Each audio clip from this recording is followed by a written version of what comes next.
नमस्कार, आपका स्वागत है हमारे YouTube चैनल शिक्षा सखा पर। आज मैं आपके लिए लेकर आई हूँ कक्षा 7 उड़ान अभ्यास कार्यपत्रक सामाजिक का पाठ 8 हमारे आसपास के बाजार।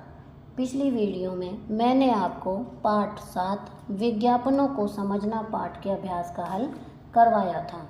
इस वीडियो में हम पाठ 8 के अभ्यास का हल करेंगे। अगर आप मेरे चैनल पर नए हैं और अगर आपने मेरे चैनल को सब्सक्राइब नहीं किया है तो प्लीज़ सब्सक्राइब कर लें और बेल आइकन को ज़रूर प्रेस करें। तो चलिए शुरू करते हैं पाठ 8 हमारे आसपास के बाज़ार। बाज़ार एक ऐसा स्थान है जहां से हम रोज़मर्रा की अनेक वस्तुओं को खरीदते हैं। इन वस्तुओं के उत्पादन से लेकर उपभोक्ता तक कैसे पहुंचाया जाता है, तो आज हम इसके बारे में पढ़ेंगे। बच्चों, पहला कार्यपत्रक एक है जिसमें दिया गया है कि नीचे लिखे वाक्यों में एक या दो शब्दों में उत्तर दो। तो इसमें पहला है घर के पास दुकान जिसमें दैनिक उपयोग की वस्तुएं मिल जाती हैं, तो वो गली की दुकान या मोहल्ले की दुकान होती है।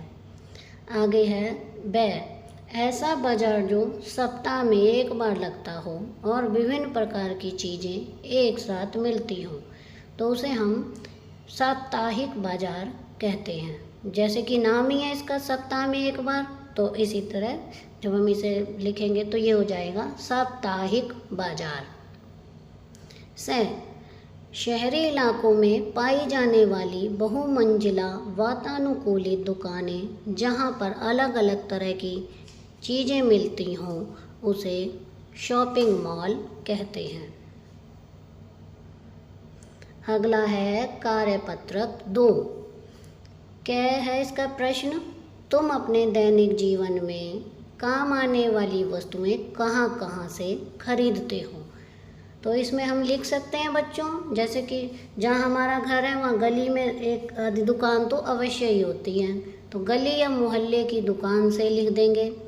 फिर दूसरा है कि रेडी वाले भी बेचने आते हैं कई तरह के सामान, तो उनका नाम भी हम यहाँ पर लिख देंगे। और फिर तीसरा है बाज़ार से, जो हम यहाँ नहीं खरीद सकते वो हम फिर बाज़ार से लेकर आते हैं। तुम्हारे गांव या कस्बे में साप्ताहिक बाज़ार किस दिन लगता है और वहाँ क्या क्या मिलता है?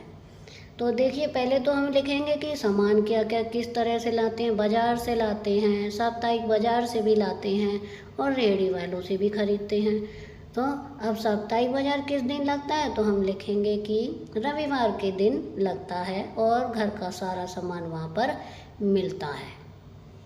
घर के सारे सामान में आ जाता है, जैसे कि ये खाने पीने का मसाले हो गए, सब्जियां, फल और भी कई प्लास्टिक की चीज़ें होती हैं जो घर में उपयोग में आती हैं, तो ऐसा सामान।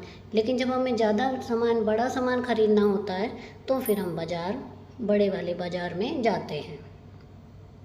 अगला है कार्यपत्रक 3। नीचे लिखे शब्दों को रिक्त स्थान में लिखो। थोक, उपभोक्ता, उत्पादन, आर्थिक स्थिति, सस्ते। तो हमें इन शब्दों को नीचे लिखना है। तो इसमें पहला है वे लोग जो वस्तु के डैश और वस्तु के डैश के बीच होते हैं उन्हें व्यापारी कहते हैं। तो यहाँ पर आएगा उत्पादन और उपभोक्ता। अगला है डैश बाजार में वस्तुएं पहले पहुँचती हैं और फिर अन्य व्यापारियों तक। तो यहाँ आएगा थोक बाजार में। तो थोक बाजार में पहले आती हैं और फिर व्यापारियों तक जाती हैं। हमारी डैश तय करती है कि हम किस बाजार से खरीदार या दुकानदार हो सकते हैं।